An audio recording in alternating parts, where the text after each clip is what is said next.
Hello everyone. So in this video we'll be discussing about how to kickstart NDA का preparation from class 11th itself ताकि by the end of this year you'll be half done with your preparation. Okay. तो basically अगर तुम्हें if you are in a confused state of mind कि भाई किस way में preparation करना चाहिए, so this video will definitely going to help you. Okay. हम steps में चीज़ों को तोड़ेंगे भाई step 1 क्या है, step 2 किस way में जाने और एक बार momentum create हो गया ना, एक बार you get started with it, तुम्हें चीज़ें करने में आसान हो जाएगा फिर। ओके, स्टेप वन सबसे पहले जिस भी एग्जाम के लिए तुम्हें अपेयर होना है, just no about the exam कि भाई कौन से सब्जेक्ट्स हैं, मार्किंग स्कीम क्या है उसका, एकदम बेसिक बेसिक चीज़ें जान लो ताकि क्लियर कट आइडिया रहेगा कि भाई अच्छा ऐसा है ऐसा है ऐसा है। Okay, step one is exam के बारे में जानो। अब देखो, आई होप तुम्हें इतना तो क्लियर होगा कि भाई कितने उसमें सब्जेक्ट्स हैं, राइट। एग्जाम तो आई होप तो क्लियर ही होगा। दैट इज दो पार्ट्स है इसमें, that is one is your maths और second one is GATE, right. अब बस मैथ्स और गैट ही ये जाना इंपॉर्टेंट नहीं है, कितने क्वेश्चंस आ रहे हैं, क्या इसका सिलेबस है, क्या इसका मार्किंग स्कीम है। सबसे बेसिक चीजें से स्टार्ट करो। Marking scheme, number of questions asked, कितना वेटेज है किस किस को। फॉर एग्जाम्पल अगर हम एग्जाम की बात करेंगे तो हमारा एग्जाम होता है टोटल 900 मार्क्स का। ओके, जिसमें से मैथ्स को यू हैव 300 और गैट में होता है 600। मैथ्स का कट ऑफ की बात करेंगे तो दोनों 25% होता है कट ऑफ, तो इसका अराउंड ना 75-80, मतलब हम 80 to 90 पकड़ते हैं और इसका 25% कैलकुलेट कर लो। ओके, और अगर हम मार्क्स की बात करेंगे, मार्क्स डिस्ट्रीब्यूशन कैसा है, तो इसके मैथ्स के हर करेक्ट के लिए यू गेट 2 मार्क्स और 0.83 तुम्हारा कट होता है, और यहाँ पे यू गेट 4 मार्क्स और हर एक के लिए कट होता है 1 मार्क। तो एक बार बेसिक अंडरस्टैंडिंग बैठ गई एग्जाम की। नंबर ऑफ क्वेश्चन आस्क्ड, इसमें 120 और इसमें 150, ठीक है, 150 क्वेश्चंस और इसमें 120। देखो ये बेसिक बेसिस बनाना क्यों जरूरी है, ताकि यार थोड़ा आइडिया रहे कि किस वे में प्रिपरेशन करें। अब यहाँ से स्टार्ट होते हैं important steps. Step two is know about the subject, know about the syllabus. Step two, जो फोकस्ड होगा ना, तुम्हारा फोकस होगा ना, वो होगा सिलेबस पे और सब्जेक्ट पे। अब देखो, ये फालतू चीजों पर टाइम वेस्ट करना is very much necessary. Reason भी देखो, अब सिलेबस और सब्जेक्ट जानोगे तो तुम्हें पता चल जाएगा भाई कौन से सब्जेक्ट है। फॉर एग्जाम्पल जैसे तुम्हें पता है कि भाई मैथ्स और गैट है, राइट। मैथ्स 300 का आ रहा है, गैट 600 का आ रहा है, और कंबाइंड कट ऑफ तुम्हारा जाता है 360 370, सेफ स्कोर तुम पकड़ सकते हो। ओके, अब एक बार तुम जब सिलेबस और सब्जेक्ट्स को जान लोगे ना तो तुम्हें पता चल जाएगा भाई वेटेज क्या है, और वेटेज को जानना is very much necessary. Weightage weightage को जानना नेसेसरी क्यों है, क्योंकि वेटेज से तुम्हें ये पता चलेगा भाई मुझे किस टॉपिक में कितना टाइम इन्वेस्ट करना है।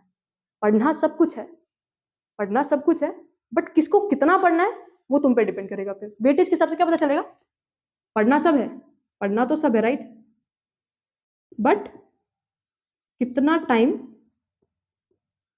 किस पर इन्वेस्ट करना है। ओके, अब देखो एक बात बताओ, फॉर एग्जाम्पल एक टॉपिक में से 1 मार्क का क्वेश्चन आ रहा है और एक टॉपिक है जिसमें से 10 क्वेश्चन आ रहे हैं, तुम कौन सा प्रेफर करोगे पढ़ना। ऑफकोर्स एक टॉपिक जिसमें से 10 क्वेश्चन आ रहे हैं, देखो तुम जो 1 मार्क वाला है उसको भी पढ़ोगे, बट ज्यादा टाइम किस में इन्वेस्ट करोगे, जो 10 है, क्योंकि यार 1 आवर में अगर मैं 10 क्वेश्चन राइट कर लूँ तो मेरे मार्क्स इंक्रीज हो जाएंगे, एक 1 आवर में वो एक क्वेश्चन को प्रिपेयर करने से अच्छा, राइट। सो वेटेज से सबसे पहली चीज होगी भाई पढ़ना सब है, बट किसको कितना टाइम डिवोट करना है वो तुम्हें क्लैरिटी आ जाएगी। अब इससे होगा क्या, फॉर एग्जाम्पल देखो, फॉर एग्जाम्पल अगर हम बात करते हैं general ability test, right. General ability test में 3 सेक्शंस है basically, you have English, science और जिसको हम बोलते हैं हिस्ट्री, ज्योग्राफी जो तुम्हारा आता है, राइट, सोशल साइंस टाइप्स। यहाँ पे देखो, इंग्लिश एक होता है, साइंस, और एक होता है तुम्हारा बाकी सारा जिसमें हिस्ट्री आ जाता है, you have polity, you have geography, you have economics, you have current affairs. Okay, अब एक चीज यहाँ पे देखो, ये जानने से फायदा क्या होगा। इंग्लिश आई नो कितने का आता है, 200 का आता है, साइंस मेरे को पता है 200 का आता है, और ये सबको मिला के मुझे पता है 200 का आता है, राइट। अब मेरे को तुम खुद बताओ टाइम किस में ज्यादा इन्वेस्ट करना चाहिए, इंग्लिश और साइंस में या इन बाकी सारी चीजों में। देखो depends also on the background.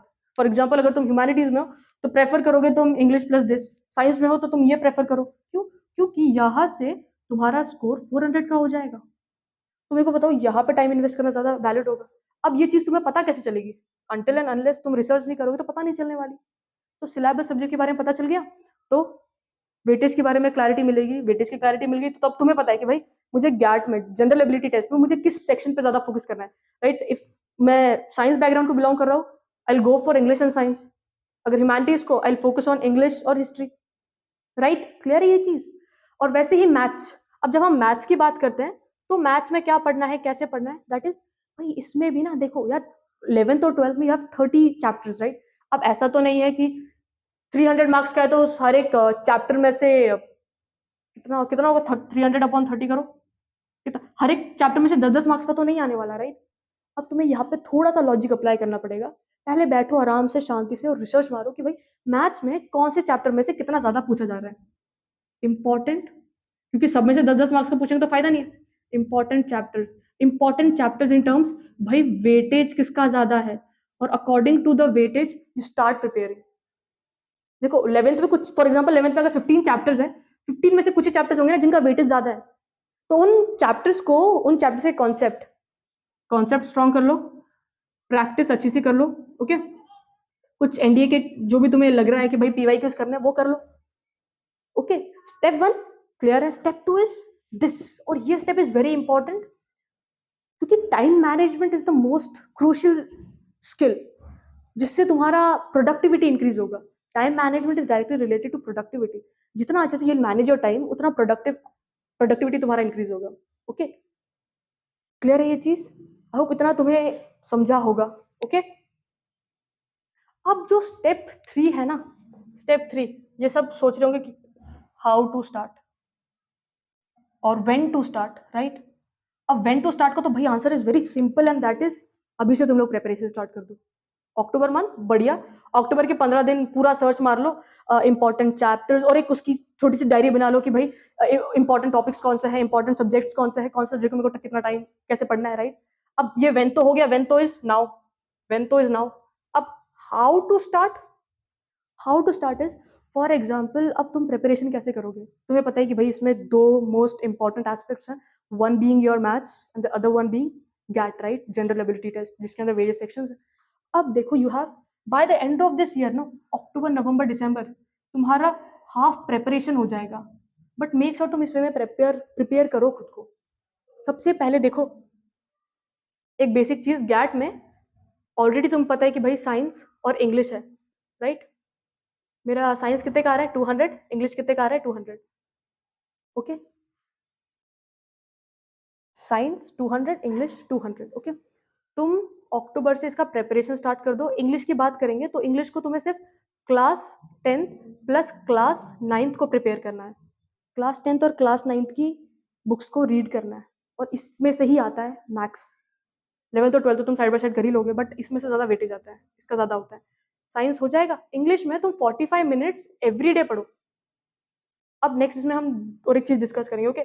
English को तुम 45 मिनट्स दो, बट सबसे पहले 45 मिनट्स पढ़ोगे क्या, तो इसका भी सिलेबस जानना है वेरी नेसेसरी। तो सिलेबस का आइडिया लगेगा तो यार उसके हिसाब से तुम टॉपिक्स को टाइम डिवोट करोगे, तुम अपना प्रिपरेशन स्टार्ट कर दोगे। फॉर एग्जांपल मुझे पता है यार इडियम फ्रेजेस इंपॉर्टेंट है, एंटोनिम्स इंपॉर्टेंट है, सिनोनिम्स इंपॉर्टेंट है, fill in the blanks important है, स्पॉटिंग एरर्स इंपॉर्टेंट है, jumbling words, jumbling sentences important है, तो हम उसके हिसाब से एवरी डे या फॉर एग्जांपल फर्स्ट वीक इसके लिए डेडिकेट कर दिया, सेकंड वीक इसके लिए, तो डिपेंडिंग अपॉन कितने टॉपिक्स है और चीजों को मैनेज करके you need to start your own ways, okay? इतना हो गया। Step 3 how to start. अब देखो जब तुम देखो इंग्लिश की बात करेंगे ना, तो इंग्लिश को 45 मिनट्स एवरी डे तुम्हें पढ़ना है, और जब तुम साइंस पढ़ोगे ना, क्लास 10th और क्लास 9, ये तुम्हारा बाय नवंबर कंप्लीट हो जाएगा पूरा। अगर तुम कंसिस्टेंटली एवरी डे 30 मिनट भी पढ़ोगे ना, तो बाय नवंबर ही अच्छे से हो जाएगा। फॉर एग्जाम्पल अगर तुम अक्टूबर के 15 दिन पूरा सर्च में डाल भी देते हो कि तुमने बहुत चीजें सर्च कर ली कि भाई इंडिया में क्या है क्या नहीं, अक्टूबर 15 से अगर तुम प्रिपरेशन स्टार्ट करते हो, bye the end of November तुम्हारा साइंस और मैक्स टू मैक्स इंग्लिश का भी पोर्शन कंप्लीट हो जाएगा, ओके? हो गया। अब इसके बाद what you can do is तुम दिसंबर में, अब देखो यार जो इंपॉर्टेंट टॉपिक्स थे वो तुम्हारे डन हो गए, अब तुम इसमें थोड़ा सा फर्स्ट रीडिंग एक एक हल्का हल्का रीडिंग कर लो। फॉर एग्जाम्पल ज्योग्राफी में क्या है, दिसंबर में 1 रीडिंग हो जाएगी, ज्योग्राफी की कर लो, पॉलिटी की कर लो, राइट? एक एक बार रीड कर लो सारी चीजें कि अंडरस्टैंडिंग मिलेगी, बेसिक अंडरस्टैंडिंग हो जाएगी भाई ज्योग्राफी में क्या है, पॉलिटी में क्या है। और इसको भी पढ़ने से पहले ना ट्राई करना तुम लोग इंपॉर्टेंट टॉपिक्स को पिक कर लो। किसको? इंपॉर्टेंट टॉपिक्स क्या है इसमें, इंपॉर्टेंट टॉपिक क्या है इसमें, ओके?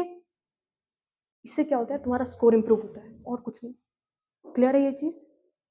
और देखो तुम गैट की प्रिपरेशन कर रहे हो उसके साथ साथ तुम मैथ्स क्लास 11th का कंप्लीट करो। इसको कंप्लीट करो, क्लास 11th का। और ट्राई करना तुम क्लास 11th का मैथ्स बाय दिसंबर कंप्लीट कर लो। और बाय दिसंबर ऐसा नहीं कि भाई हड़बड़ी में कंप्लीट कर रहे हो।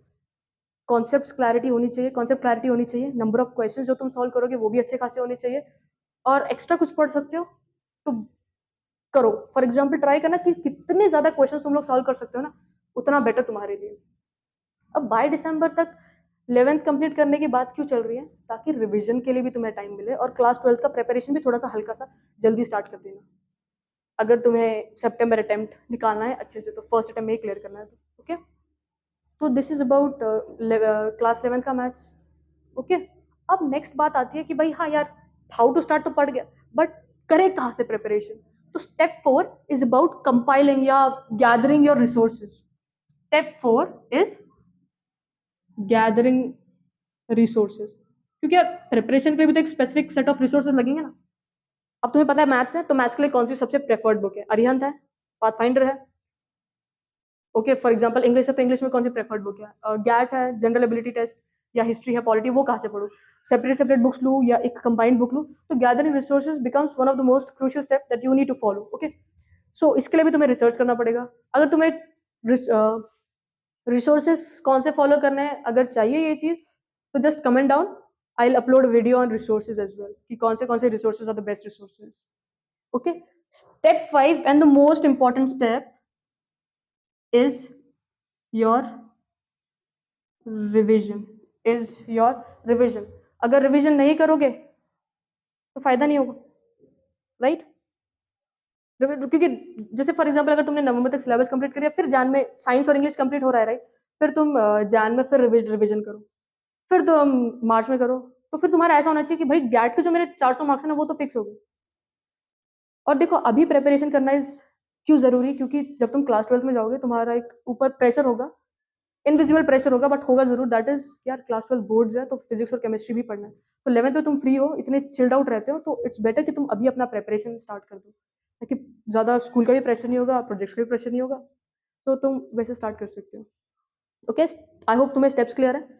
एग्जाम के बारे में पढ़ो, आई होप तुम्हें इतना क्लियर होगा। स्टेप 2, सिलेबस और सब्जेक्ट्स को जान लो, क्या सिलेबस है, क्या सब्जेक्ट है। ओके, स्टेप 3, कैसे स्टार्ट करना है। आई होप इतना क्लियर है तुम लोगों को कि भाई तुम लोग साइंस और इंग्लिश स्टार्ट कर दो।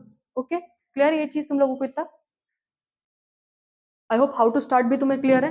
And the first step, resources gather कर लेना सबसे पहले, नहीं तो पता चला प्रिपरेशन स्टार्ट करो, कौन सी करो क्या पता। तो गैदरिंग रिसोर्सेज बिकम्स बहुत इंपॉर्टेंट। Step 5 is revision. जितना भी पढ़ रहे हो उसका रिविजन एकदम टॉप लेवल का होना चाहिए तुम्हारा। आई होप इतनी चीजें क्लियर है तुम लोगों को। Okay, hope you guys like the video. Do start your preparation as soon as possible so that you can clear your NDA in the first attempt or the first. Hope you like the video, guys. All the best.